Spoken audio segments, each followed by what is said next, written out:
everybody. This is the morning meeting from Two-Way. Dan, Sean, and I are here to take you through the day with peace, love, and understanding overflowing from our hearts, oozing from every pore.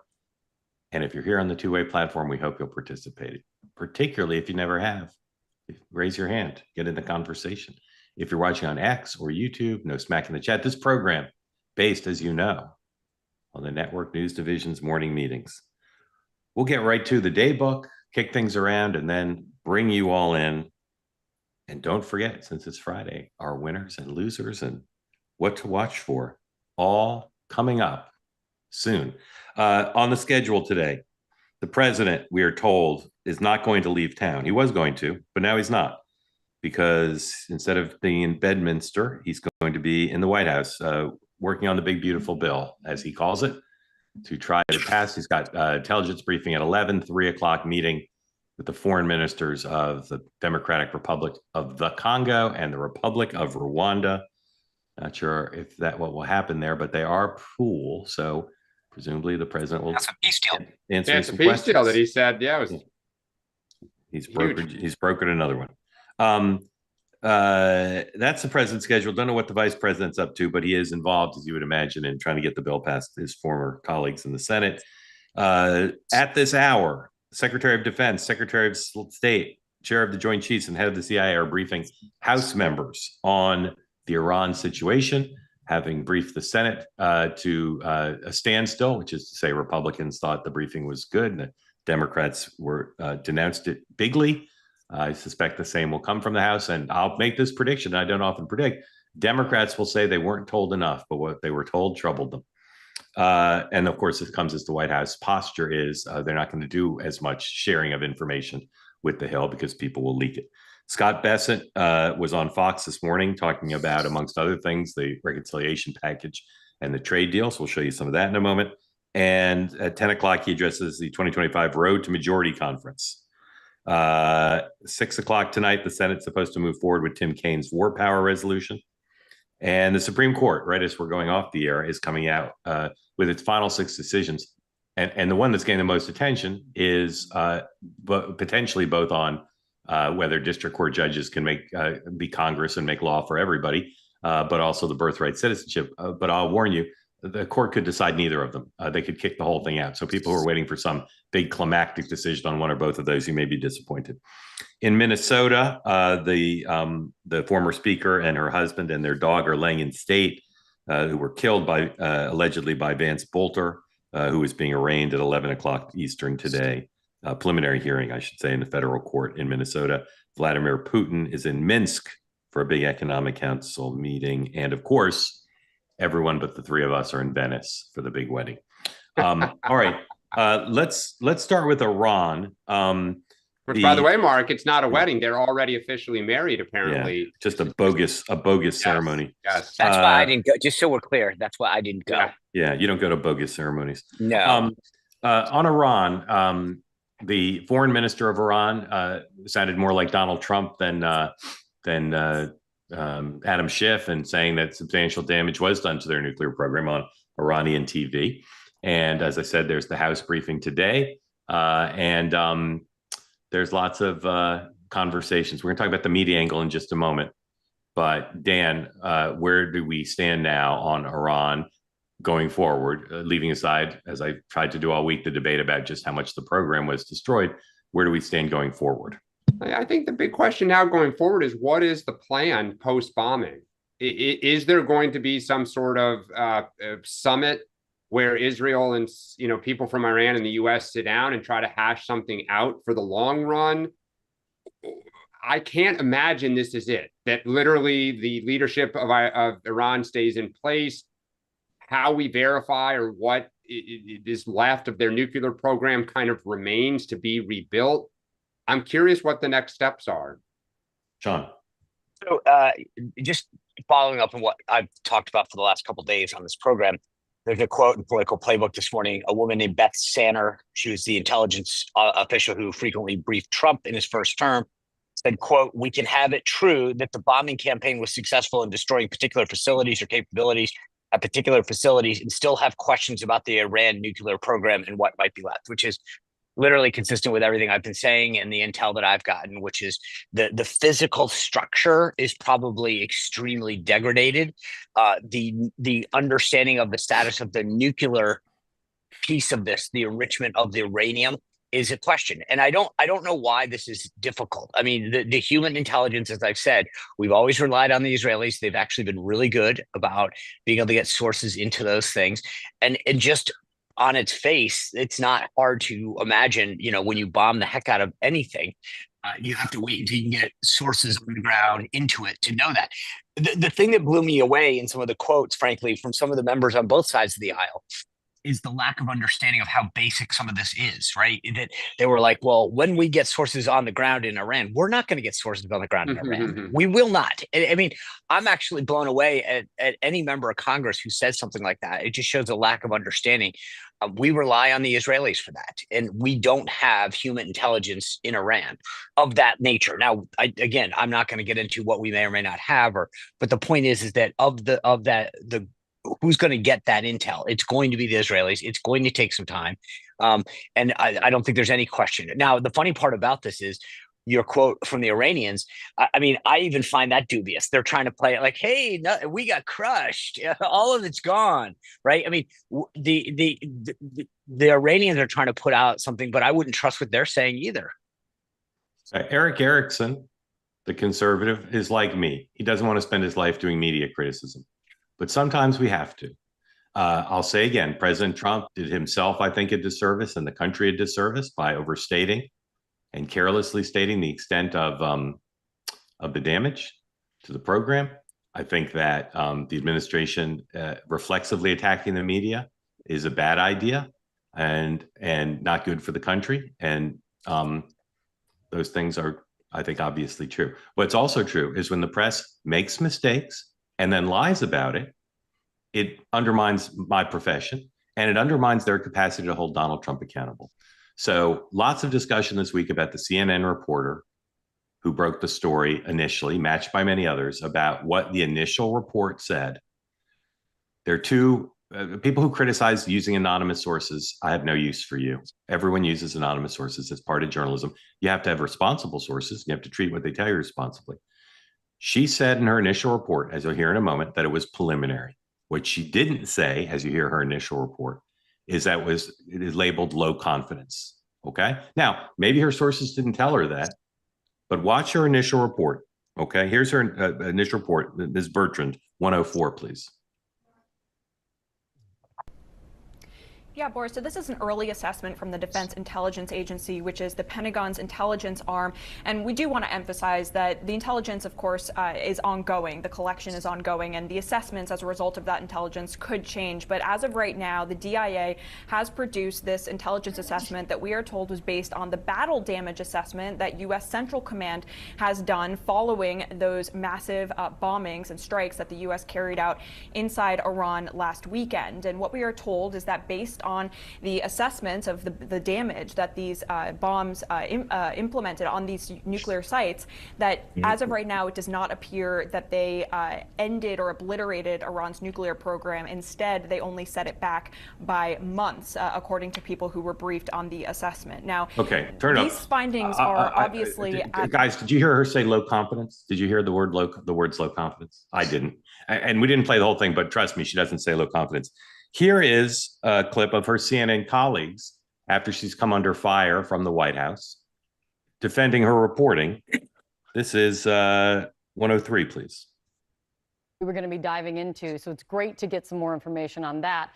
But at the same time, we do need to make clear that despite the emotional speech and outrage from the defense secretary, what he said about the DIA assessment is what CNN reported on. His issue that he took about it being preliminary, about it being low confidence. CNN reported on all of this. I was looking back just to make sure that they go on and on saying on and again and again. She said low confidence. So again, credit to Eric Erickson for juxtaposing those two clips. We lifted that right from his Substack, which you should subscribe to.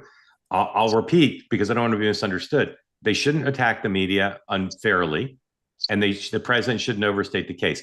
But this is not a case of attacking the media unfairly. Sean. So for obvious reasons, this is very personal to me.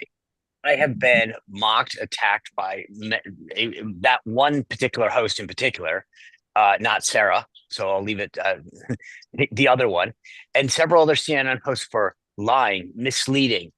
And it's amazing that the same people who are so quick to throw stones, who are quick to judge others, who are quick to pronounce what's a lie, who ran an ad talking about a banana and an apple and that they were the arbiters of the truth, are now literally lying to the American people.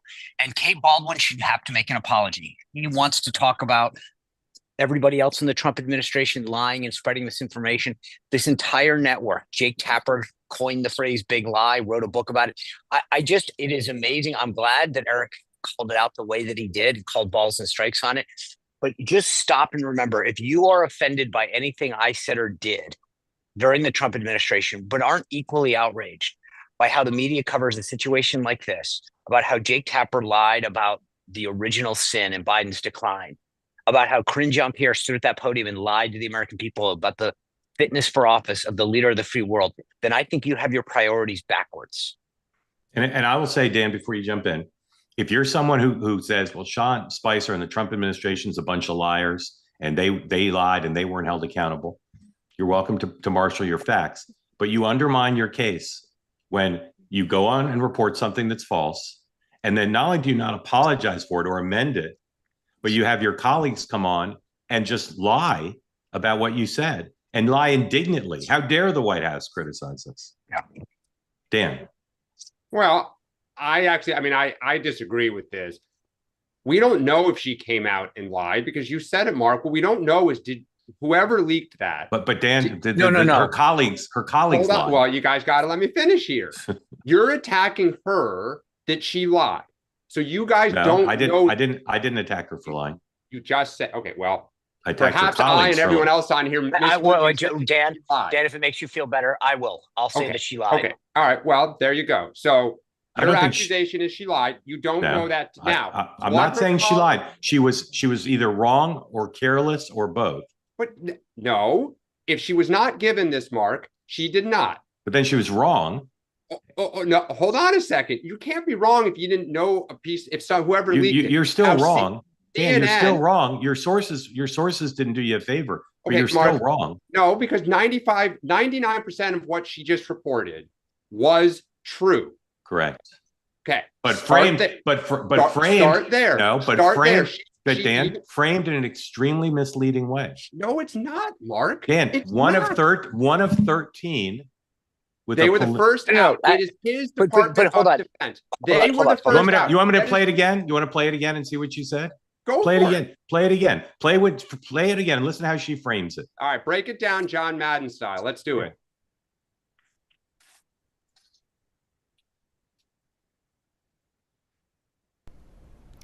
Yeah, Boris, so this is an early assessment from the Stop right there. True. Early assessment. Is that factually true? True. It's true. But the key phrase, gentlemen. It's true, Dan. I give her credit for that. Early assessment. Okay. She's emphasizing it. Good. Not lying. Keep playing. Hold on. The key phrase, though, this is where I differ. When you say that something, whether it's early or late, is a timing issue. The confidence level. No, hold on. I want to be clear because you're right, Dan. So I'm trying to actually say this.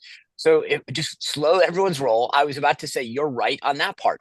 Where I have a problem is that something being low confidence is the key here. If I don't have if one agency out of 13 makes an early assessment and says we don't have a ton of confidence, but it kind of might be, and you leave that part out, trying to pretend that the American people should have not value what the president's saying because when his own intelligence agency, one of 13, is saying low confidence, that's an important fact. Hold on. I'm sorry to interrupt, but I'm exercising my right as if we were, or my responsibility, I should say, as if this were a real morning meeting because we've used 15 minutes up on this. Dan, finish up what you want to say, and then we got to move to 7 other topics. Yeah, just the rest of it was going to be that her colleagues who then came on air should not have said what they did, which is that they initially said low confidence.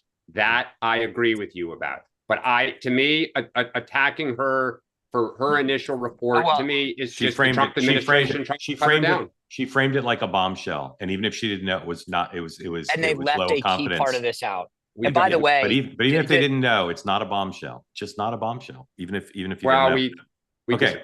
All right. Reconciliation. The president, as I said, is staying in town.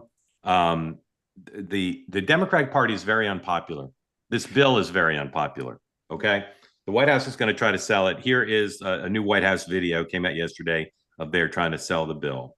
This is number 105, please.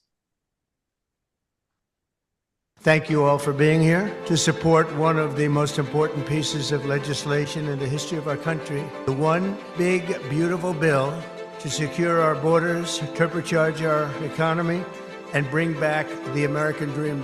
This is the ultimate codification of our agenda to very simply make America great again. Today I signed this bill into law. Almost every major promise made in the 2024 campaign already will have become a promise kept. All right, that's how they're going to sell it in the midterms. I don't care if this impacts Donald Trump's favorability rating. Just as an analyst, it doesn't really matter, except as it impacts the midterms, right? So, Dan, two questions. One, where are you on timing of passage? And two, who's got, if the bill passes like it is roughly, who's got the better political argument, the Republicans, the Democrats? The Democrats. So on the timing, I think it'll still pass by the end of next week. I just think victory is more important than details to Donald Trump. I think the Democrats do, because I don't disagree with a lot of what Trump said, but that is going to take time to work through the system for people to feel the benefits. The cuts potentially are a much easier thing for people to understand. If rural hospitals start to announce we are going to close, that's a hard thing to counter. Sean, when will it pass, and who's got the better political argument? So my timing, I'm shifting. I agree with Dan in the sense that I still have the hard time with the math right now. The Senate, but I think the president's commitment to get this done by July 4th continues to grow, as evidenced by him staying in town this weekend to work the phones, to meet. So they want this bad, and they are going to not twist. They're going to twist every body part. They're going to break arms. Yeah, this is not twisting. They've gone from full on twisting to breaking, so therefore. I still think it's a uphill climb, but I do think that it's increasingly becoming likely that it passes by the 4th of July. I just passes the Senate by the 4th of July. No, I think the whole thing. He signs the whole thing. I think I'm not. I listen. I'm the biggest skeptic of this right now. I can't get the numbers to work, but everyone I talk to says you don't like. We are going to get this done, and I've never seen a level. I've been doing this 30 years. I've never seen a level of resolve that I have this week. I don't see how it gets done. I honestly don't. But I've learned that you don't want to get into a land war in Asia, and you don't want to bet against Donald Trump. And I just so. This is where I come down on this. As far as there was a part two. The politics of it. Politics of it. I think initially I would say I agree with Dan. I think out of the gate, Democrats are more unified message-wise than Republicans. I will say that the benefits of the bill, I think, will manifest itself over the next several months economically, and Republicans will benefit from this. And this will be something that they will be talking about very proudly. Going into the midterms. Mark, I had one thing I have to throw in on the previous topic. I don't want to get us off track. I will say this: when the Trump administration pushed back on the reporting from the New York Times, I just want everyone to understand the response of the New York Times. This is what they said, quote, "We told the truth to the best of our ability." So my understanding is they're going to switch their slogan this afternoon. It's going to be all the kind of sort of news-like stuff that's fit to print. Sean, if you're my source and you say, Mark, the president's about to go to the Oval Office and announce his resignation, and the president goes to the Oval Office and announces J.D. Vance's resignation, after I've reported, a key source, well-placed source tells me Donald Trump's going to resign. Did I tell the story to the best of my ability, the best information I had? I guess, but the question is, who's your source? If I said, if you're the White House press secretary and you say, Mark, I'm here, I just stepped out of the Oval, the president's about to announce resignation. Oh, then that's fine. You actually had a credible sourse, and that's what they say they did. I know you're skeptical of them, and you might be because right, when you look at Natasha's background, now you're talking about the New York Times, not her. I get it, but when a news organization comes out and says, "Yeah, we kind of tried," That to me says you're you know what? mocking what am. they said. I But am. what I'm saying am. is Yes. what I'm saying is their use of that is exactly the phrase I would use if I reported the president was going to resign because you told me he was, and then it was wrong. I would say I had a great source and did the best. The best information I had was that was true. Yeah, So I look, you and I are aligned on the basics on this, but I'm trying not to just attack the press reflexively and not certainly for political gain. But I see this is where again I don't want to spend any more bandwidth, but I don't think it's reflexive to say that if you have a history of bad reporting, you obfuscate the truth and lie about the confidence of it, and then don't admit that you didn't acknowledge the low confidence of it, then you deserve to be mocked and ridiculed. I agree with all that. This tells me that Democrats have the better hand in reconciliation because Sean changed the subject. There you go. All right. China. Yesterday, 106, the president blurted out that he signed a trade deal with China. And then the Chinese today confirmed it. But it seems to simply be a codification of the deal that was reached recently. They just actually did the paperwork.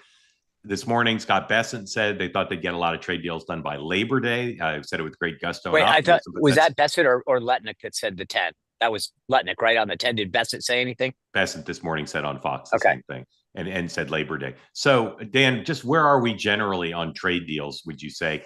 Some are saying there's a sweet spot. The market's at an all-time high. Revenue is coming in. The president sort of changed people's expectations about tariff levels, and that he'll eventually get deals, and once he solves the China piece, it'll have been a masterstroke as opposed to the disaster that the masters of the universe said it was. What say you? Well, I think we don't know. I mean, the China deal was Trump put the tariffs on, then China put tariffs on. China said we'll hold the rare earth. We said we'll do more. This deal seems to be, okay, we'll give you some rare earth and we'll pull back some of what we said. So nothing new has been accomplished since Liberation Day on China with regard to the deal that they've announced here. What I found interesting this morning was on the European trade progress. There was a money statement at the end that China is now, or that Europe is now thinking of cooperating with the United States against China, which, Mark, to your credit, you have said that is the kind of end game question. Do they go to Beijing and meet with China and ultimately align with China? Or do, Sean, as you've said, like, how could they not align with us?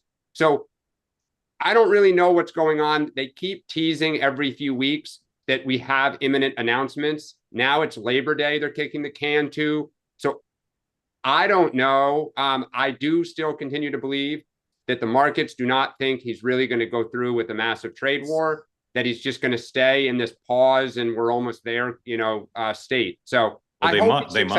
Yeah. Sean, where are we on trade? I think we're making progress. And as I've said before, I judge this on anything is better than the crappy deals we have now. The rare earth stuff with China, I don't think is insignificant. I don't think it's monumental, but I don't think it's insignificant. Our economy will come to a standstill without these rare earth minerals. Everything from computers to cars rely on them. So having a steady stream of them, at least for the time being, until we find alternatives. But again, I will say, as I've said before, I think the big takeaway from this is we cannot be tethered to China. And the problem with these deals to me in some ways is that it keeps kicking the can down the road for tough decisions about how we should be dealing with stuff. We got an opportunity to further cement our deal with Canada, which we've had a pilot program DoD wise to do that. I think it's good. I think we should, again, this kind of is almost like tethered to the way intelligence is being described. It's not going to change the world, but it's progress and it's good. Yeah, I mean, I agree with you, except there's a contradiction in saying we shouldn't be tethered to China, and thank goodness we've got a deal for them to give us the rare earth stuff. I mean, I still don't understand this trade war when we. Well, they have the Trump card. There's nothing there's nothing we have of equal value. And they didn't cut the rare earth mineral access until Liberation Day. So we didn't accomplish anything new since Liberation Day. We're just spinning our wheels in place. We may have with other countries, and it's possible the NATO agreement will bridge to an economic agreement. They'll cancel their trip to Beijing, and there'll be a united front, and we'll team up with them on AI and a bunch of things. But who knows? All right, we're going to skip over SCOTUS. We talked about it a little bit. There's not much to say. Major developments in New York City mayor's race since we last met. Andrew Cuomo did not move to take his name off the ballot, so he'll be on the ballot. Whether he'll run or not is still an open question. The business community is flirting with Mayor Adams to maybe support him, but there are plenty of people there who worry. There's a new poll out that shows it might give Andrew Cuomo cause to say he could run and win in a 3 or 4 or 5-way race. And there continues to be, and I predict there'll be a lot more resurfacing of things that Mr. Mamdani has said in the past that people won't like. There are a lot of moderate Democrats like Peter Orszag and Bill Daley, who has an op-ed piece in the Wall Street Journal saying this is an absolute nightmare for the party. Everybody needs to repudiate. And lastly, I'll say Mamdani is already started, and he's going to do more. He's moderating his positions. And if he chooses a respectable police commissioner, maybe he'll announce that even before Election Day. People can say he's a dangerous socialist, but he's a Democratic nominee. And we still have Jerry Nadler and Bill Clinton, not alone, but separate from a lot of other Democrats, coming in full-throated support. Dan, where are we headed in this? Are you still saying Mamdani's chances of winning are only 60%? Yes, I am, because look, as you guys both know, when you win a primary, you get the big mo. Usually you have a big bump in the polls. I think the fact that the poll, I think it was like 38, Mamdani and Cuomo tied, and then Eric Adams had like 10, 13 points. You take the Adams and the Cuomo voters, they're way ahead. Yeah. And so I think those two are more likely to be, to go to each other. So now the question, I think, is, can you get, does Cuomo say, hey, now the business community, institutional folks, you need to get Adams to back down? Or do they turn around and say, Andrew, like, you're too, which scar tissue is worse here? So I agree with you. The race, I said this earlier in the week, the race for Mamdani is, can he moderate enough in time and fast enough before these other side, gets organized? But I think that poll is not good news for him. Horrible news for him. Sean. Yep. I honestly, and I'm please take this with the tone it's supposed to come across, but I feel like a bunch of consultants got together last night and said, God, we got to keep Cuomo in the race because we don't know how else we're going to make money this summer. And it was something like, hey, Governor, you only got your ass kicked. We have a whole lot of rest of you that can get kicked. Stay in the race. I mean, I just don't understand how embarrassing this has got to be for Cuomo to make a comeback for mayor after being attorney general and governor, losing to this guy by a lot, and then saying, hey, you should stay in the race. That's it. I find it absolutely embarrassing. Yep. And it also just shows to me that he's got nothing else going. That he can't even do the Gavin Newsom podcast at this point. I agree with you, except for one point. Being mayor of New York is a bigger job than being governor of New York. Oh, no, fine, fair enough. But what I'm saying is you had risen to the top. I agree with everything. Well, but the only thing though is it's a late June. It was a late June primary, right? Turnout was about 800,000 out of 8 million residents, right? So I think part of this, Sean, is, okay, you're right. He lost decisively. It was humiliating for him. But if you step back and you look at the broader electorate, you say, all right, we didn't really run a thorough opposition research and kind of air it out to everybody. Hey, you know what? Like, there's two ways to look at it. It could get worse, or it can't get any worse. On paper, Dan, you're absolutely right. You're absolutely right. There's a coalition of Black voters, independents, Republicans, all of whom will vote in the general, Latinos. Absolutely. But the missing piece is he'd have to run a different kind of campaign. He'd have to be aggressive with that. And there's no evidence he can or will do that. Well, and by the way, Black voters, you'd have to take out Eric Adams. So now you have a problem. Like, how do you square that? And that's where I think the outside is going to sit down and say, one of you's out. Two more topics real quick, then we're going to get to you. New poll from, who's that poll from? Emerson, 111.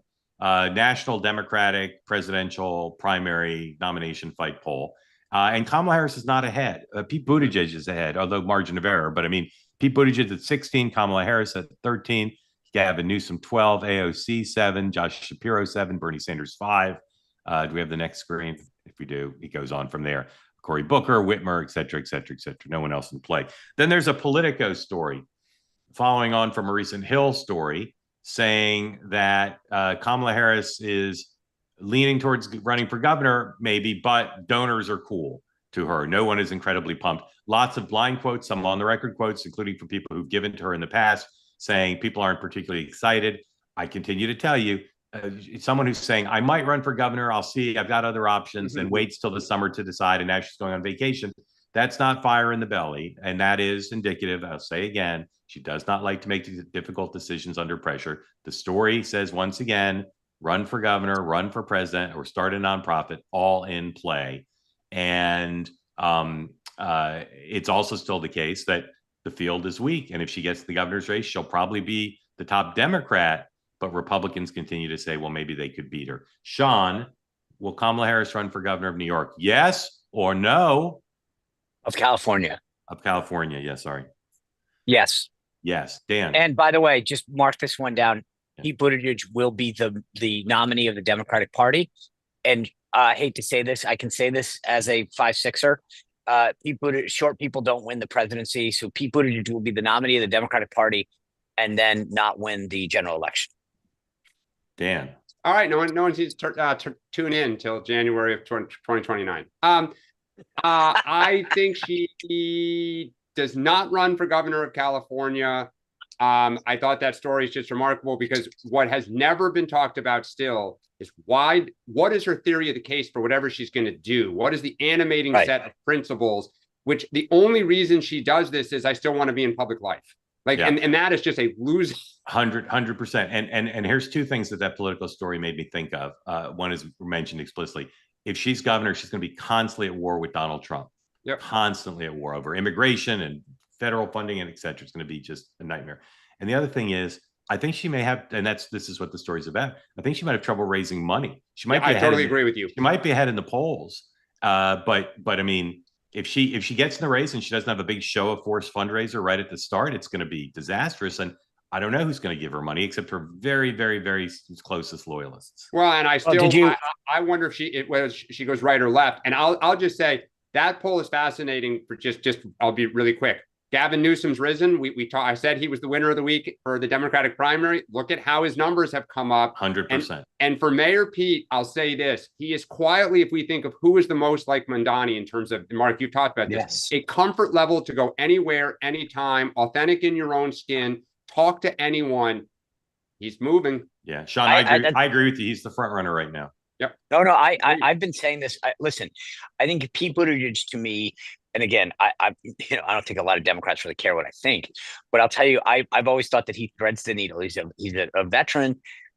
He sort of has been a mayor, so he's got some chief executive. I believe me, just so everyone on the right doesn't go nuts on me. Like I wrote an entire chapter about Pete Buttigieg in my third book about how unqualified the guy is, but he knows how to communicate. To Dan's point, he knows how to pretend that he actually knows what he's doing. I think he comes across well. I will say the quotes on Kamala Harris in Politico from mega donors are epic. Talking about what a disaster she is. They are. And I think they're the tip of the iceberg for my conversations. Yep. All right. Very quickly, we're going to do winners, losers, what to watch for. If you want to get in the conversation, like Jordan, please raise your hand. Jordan, you're first. Everybody raise your hand if you want to be in the conversation. Here we go. Sean, winner of the week. The United States military. If you haven't watched clips, I'll just say this real quick. You haven't watched Chairman Kane's quotes from that press conference the other day where he talks about the fortitude of the 28-year-old captain that held that base when they evacuated, and the 21-year-old private that were the remaining two people on that base to hold it back. And that combines with the Navy folks that fired off the Tomahawks, the B-2 bombers. I agree with Secretary Hegseth that the resolve, the planning, the fortitude of these individuals who carried out these missions over the last week on various fronts is unbelievably underreported and unrecognized, and it's a travesty. So I am honored to recognize all of those individuals who made America proud this week of their service. Dan. AOC, because the Democratic Party, she was out in front on impeachment. She backed Mondani and turbocharged him. She's had a good week. You know, Dan, can I just say real quick? I don't disagree with that. But the funny part about it is I think you're the only one that I've seen, and I can't, again, I'm not a, whatever you guys have, blue sky or like, are there other people giving her credit? Because okay, all right. Many are. Okay. Military, Many people, and I'll just echo what Sean said. I don't want to diminish the accomplishment, but I will say the lack of coverage of the briefing yesterday of the individuals described by the chairman of the Joint Chiefs is outrageous. And I can only attribute it to Trump derangement syndrome because they're the most incredible stories. Sean, loser of the week. I think that the Democratic Party this week, I don't generally get that, try to be more specific, but the idea that they now have to fight over who owns this guy, the lack of a strategy overall, the DNC story about what a mess they're in. I mean, this is a multi-layer problem that the party is in right now, leader, individual wise and mechanically. And their brand poll numbers. Dan. I had a feeling that if I didn't go first, that was going to be Sean. So that would have been mine as well. I'm going to say Europe, because it started with Trump utterly dismissing what they think about Iran and any ability to influence. They've completely they're going to have to eat into their social safety net now with NATO spending, which they've totally resisted. And they are coming to the table on the trade stuff a little bit, despite their resistance. So Europe is the loser of the week. And they had to call him daddy. Yes. Oh, I forgot to say that. Yes. And then that was it. Dude, I got to be honest with you. Iran. Sean, what are you watching for? I'm going to watch how quickly I can make Daddy's Home t-shirts on Etsy. I'm watching the votes this weekend. I think this, the conversation we had earlier, the Senate, there's a math problem in the House and the Senate. And I have talked to enough folks on the Senate side. Everybody thinks this is getting through. I agree, but I think we've got to see some dominoes fall. Yeah, and I'll be interested to see which dominoes fall. Yep. Dan. Chuck Schumer and Hakeem Jeffries, do they endorse Mamdani this weekend? They're in DC. The reporters are around them for all weekend. What do they say? Yeah, I'm watching. By the way, Dan, I'll say this: what do they say? Because the endorsement is the one thing, but if they don't, it's then what do they say? I'm watching four folks, Thune and Johnson, and their secret pre-conferencing of the bill, and the lobbying of secret pre-conferencing of the bill, and the lobbying of Scott Bessent and the vice president to get the bill past the Senate. Jordan, welcome in. Tell folks who don't know where you are what's on your mind. Hey, thanks, Mark. Hey, Sean. Hey, Dan. Great to talk to you guys. I'm calling from Lexington, Massachusetts. I was a New Yorker for many years, for 10 years before I moved here. So the mayoral race is definitely on my mind. I wanted to ask what you guys think about the implications of Mamdani's primary victory. This, to me, I think it's being downplayed a lot. I think they're just saying, oh, those, crazy socialist 30-year-olds, voted for a mayor, and then things are going to go back to politics as usual.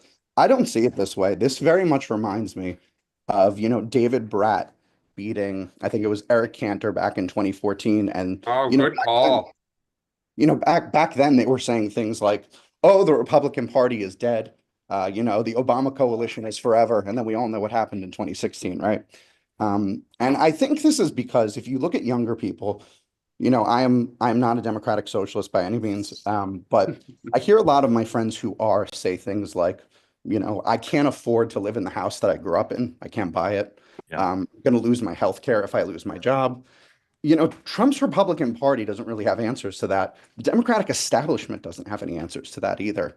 And so right now, this victory might seem like, it's a very kind of crazy thing, but I could very well see that, if a Mamdani type candidate comes out of the woodwork to run for president in, 2028, and, they kind of run on that same message of affordability, I could absolutely see a Donald Trump style hostile takeover of the Democratic Party.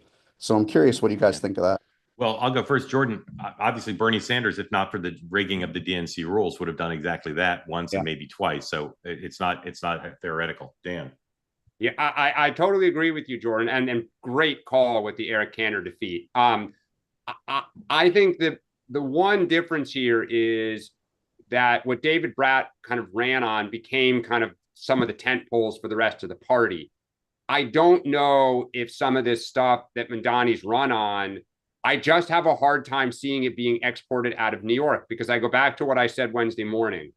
He lost Cuomo won somewhat decisively, blacks, Latinos, and whites, and he won the neighborhoods with working class families, people with children, right? Where Mondani ran it up were with young people and kind of new arrivals into the city from different parts of the world, right? It's still a win is a win. Don't get me wrong. There is immense frustration within our party, immense frustration that we're leaderless. We have no message. We have no vision for how we want to help people on really any issue of importance. Think about what the National Party is still talking mostly about. Democracy, Trump as Hitler, abortion press conferences. You didn't hear any of that in this race. Sean. Yeah, I would just say I agree with you. Like, these moments happen. And it's not like they're not predictable. Like, no one saw the rise of Trump. I think Bernie Sanders, same thing, where you kind of it grows itself. But there's individual candidates, and then there's movements. You have Occupy Wall Street, you've got the Tea Party movement, and there is a ripeness when you're out of power, and the Democrats are way out of power because they don't have any of the branches of government. There's something, and somebody usually catches fire and either builds a movement or a candidacy. So I think the environment is right for it, but it also takes it takes time, money, coordination, and so in a moment. So like, you saw Stephen A. Smith catch fire, and I get it. Everybody got excited about him, but at the end of the day, you need an infrastructure, a team behind you that can actually figure out how to channel it. And that's what he lacks. I've heard some people on the right, on the left, talk about somebody like a Jon Stewart. I get that, possible, but I think the environment is right. Now somebody needs to harness it. And so anyway, it's like a product going to market. You sense that there's a need for it, and somebody's got to build it and say, I'm willing to build the infrastructure and the marketing plan to execute it. So I think that the environment's there. We'll see if somebody can capitalize on it. Jordan, do you live in a food desert? No, I do not, but I worked as a teacher in Brownsville, Brooklyn for about 4 years, and that was a food desert. Okay. Do you live closer to a Walmart or a Whole Foods? I live very close to a Whole Foods, a Trader Joe's, and a Star Market. I have plenty of options. Okay. Thank you, sir. Appreciate you coming on. Great Thank you. Thank you. All right. I have to go to because this is. We may have to have a policy. Your phone has to be stable, because I get seasick when people are moving around. Are you at Heathrow Airport? Yes, I am. I'm at Terminal 2. I'm waiting for my flight to Istanbul, and then I have a connection to Beirut, which is my final destination. Very excited. Have the lamb. I will.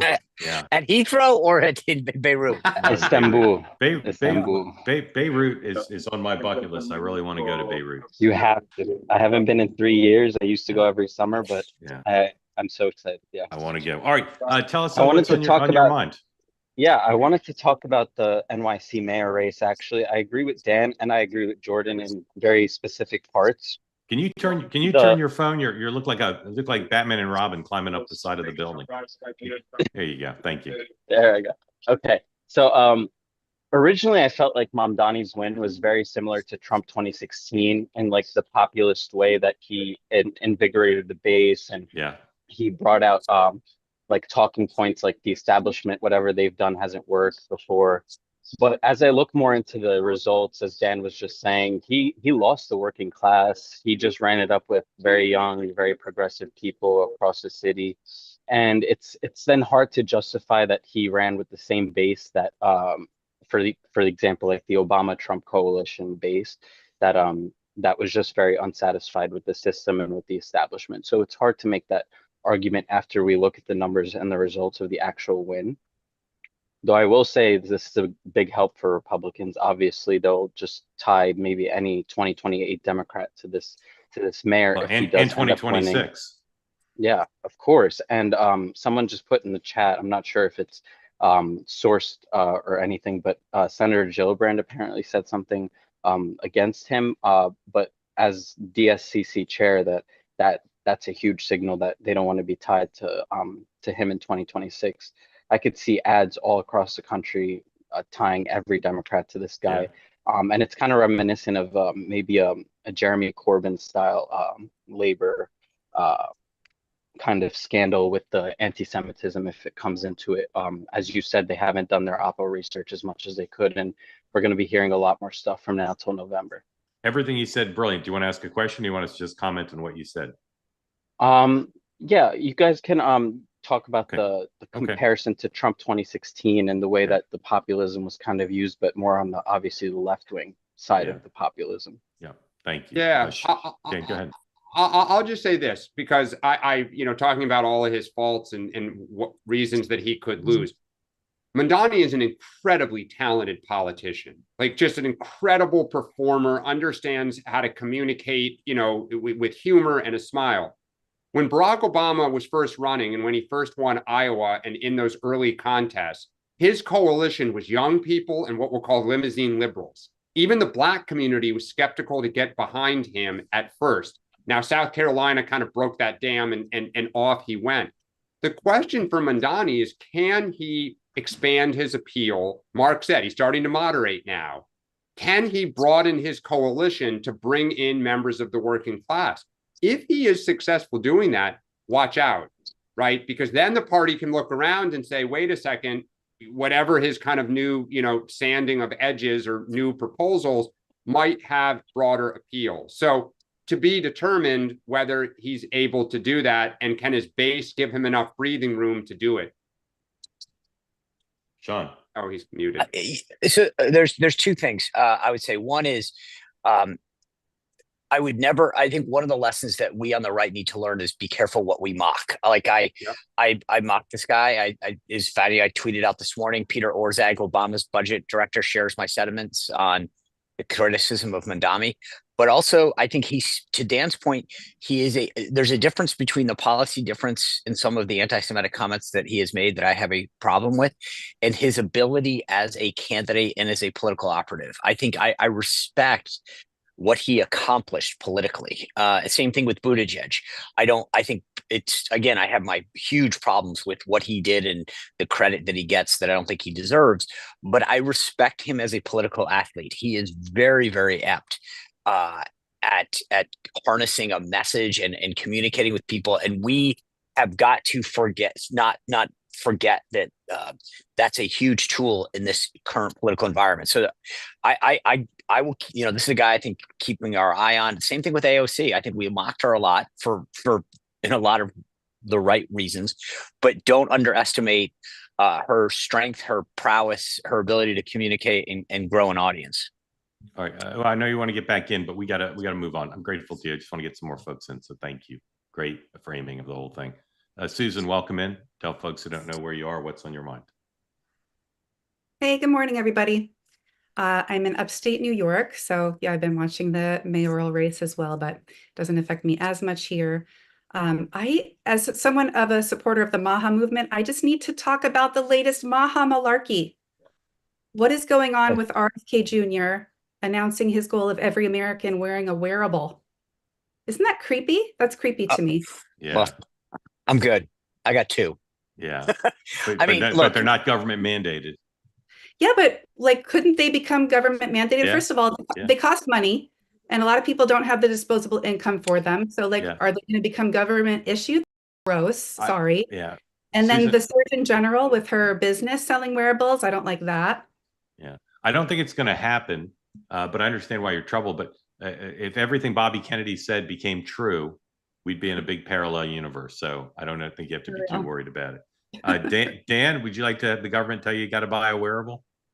No, I get why he's saying it in terms of the ability to track your health and blood pressure and all these things to try to get ahead of the curve and be preventative.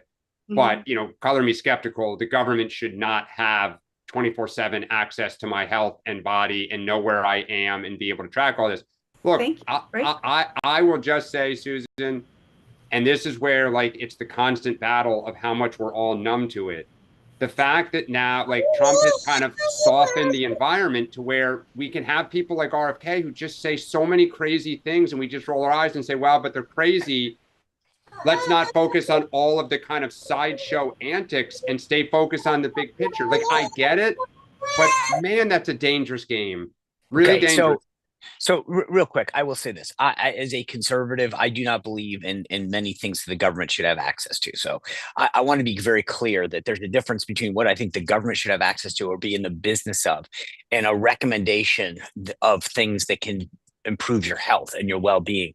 And so I just so we're clear, like and we saw this, when back at the end of the Afghanistan, war, where they were tracking people jogging on base through their wearables. Like there are some downsides too, aside from there's some security issues, there are some hacking issues that I don't, right. So I'm with you. I don't want the government. And this is the funny thing about RFK, by the way. Remember, up until I don't even think he's technically a registered Republican. He is a Kennedy Democrat whose movement sort of worked.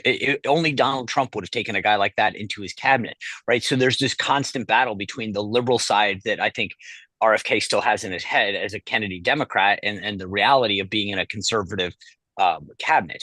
So I don't believe that the government should ever be in this business, just so we're 100% clear. I do see the health benefits to wearables.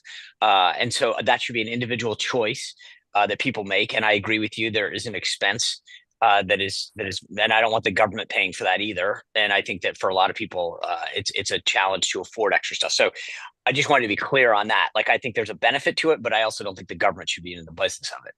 Susan, thank you. Appreciate it. Yeah. Oops, sorry about that. Can only imagine if a Democrat proposed that. He did. A Democrat did propose it, just so we're clear. Joe, welcome in. Don't worry about the background noise. We like kids here. Yeah, this is Charlie right here. Oh my goodness. How old is Charlie?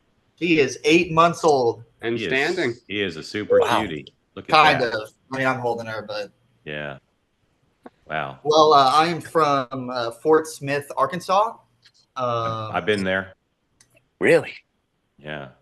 Really? That's Governor Clinton. Well, I got I think 2 questions. Yes, sir.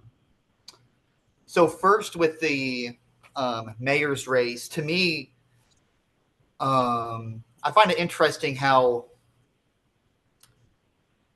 to me, the potential Democrat mayor, I obviously don't like his politics. I'm a Republican, but if he does, specifically probably for Dan, if he does struggle and fail, and his policies just don't really work out, do you think the next mayor will want to go more moderate or will go deeper to the left? Maybe, I guess that's kind of for all. And with Pete Buttigieg, I feel like you guys talk about a lot how the primaries tend to go more to the right or to the left instead of just going to the center. And so does Pete really have, I know he's the front runner, but with someone more like an AOC who is more far left, would she have a better possibility of getting out than Pete, even though I think he would be a better candidate? But what do you guys think? Sean. I think Buttigieg has solid. Again, I'm probably the wrong person to answer this. As a Republican, I look at his credentials, and I think the left would like him. He threads the needle enough with his progressive policies, and lifestyle-wise, to appeal to the progressive left. At the same time, he can come across as a little bit more serious to moderates. Look, I'm the wrong guy, but I think that's why I've been bullish on Buttigieg for years now, because I think that he checks enough of the boxes. But that's my opinion. Dan. On your first question, it is a great question in terms of which direction will New York go, because there's 2 different pressures. You need a vibrant business community because it's the tax base that helps finance so much of this city and, frankly, the state. But at the same time, the issues of affordability are real, right? It is a challenge. Crime is a challenge. City services are a challenge. Ever since COVID, there's been, cutbacks in subway service. Certain subway lines don't even run on the weekends now, which is hard for people who have to commute from the outer parts of the boroughs into the city and all around. So I don't know which direction our city will go. I just hope that our city is a success. In terms of Mayor Pete, I actually, Joe, respectfully, the history in our party the last 25, 30 years is the most liberal candidate does not win. Howard Dean got close. We flirted. They went with John Kerry, right? Barack Obama, he was not the most progressive candidate in 2008. Bernie Sanders, yes, the party rigged it against him, but ultimately, you know, it went with Hillary, it went with Joe Biden. So I don't know. At some point that may break. But I think Mayor Pete actually, for the reason he can appeal to, Sean said, to both parts of the party for now. He ultimately needs a vision. And when he puts the rubber, you know, the meat on the bones, we'll see if he starts pissing people off. Joe, thank you. Grateful to you. Thanks for coming on. Suey pig. Sean, what do you have this evening? Two things. One, Mick Mulvaney, former White House Chief of Staff and founding member of the House Freedom Caucus, joins me to talk about the big, beautiful bill going forward to continue the discussion we've had.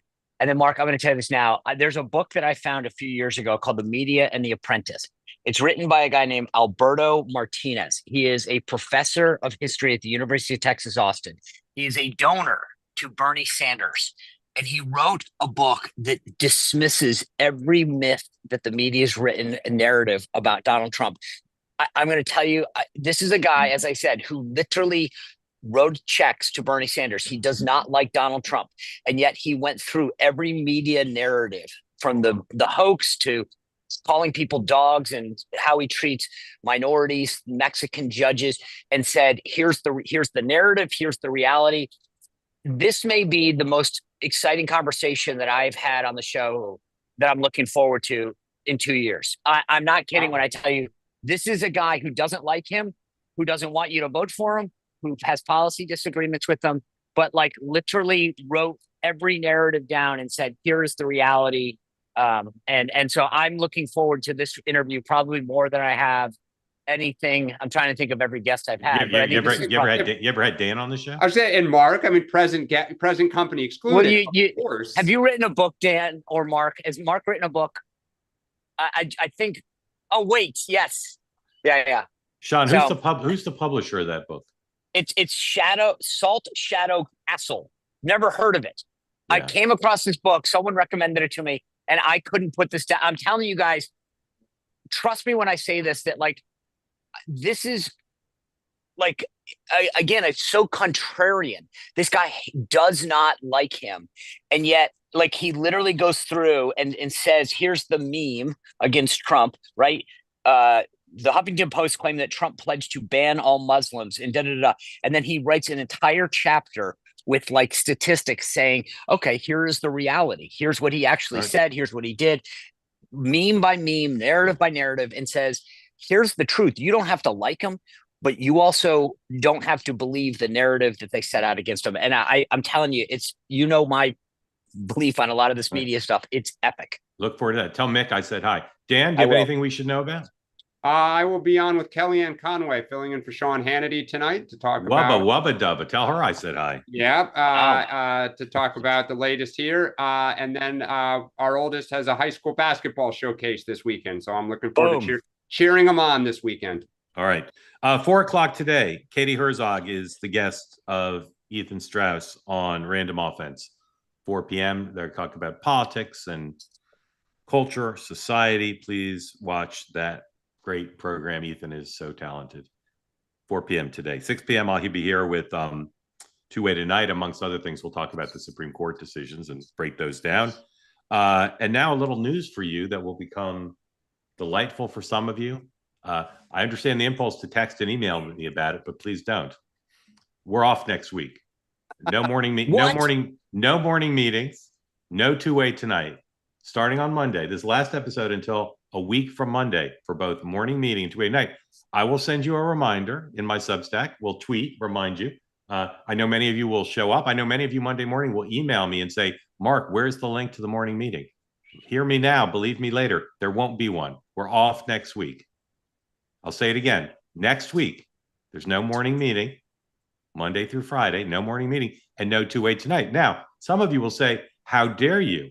We are entitled by the Constitution of the United States, by the birthright of being an American citizen. We're resident legal alien. We are entitled to have the morning meeting and Two-Way Tonight every Monday through Friday, 9 a.m. and 6 p.m. And I'm here to tell you, you're not entitled to it.